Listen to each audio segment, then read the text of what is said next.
Hello guys, welcome to a brand new video on daily tutorials. In today's video, I'm going to teach you some easy steps on how you can log in to the AMP Bank Limited.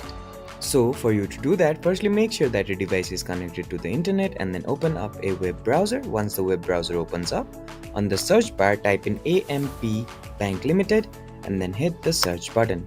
After you hit the search button, you will be redirected to another page. Now on this page, simply click on this first link. After you click on the first link, you will be on the home page of AMP. Now, on this page, on the top right corner, you'll see this login button. Go ahead and click on it. Once you click on this login button, this side menu will appear on your screen.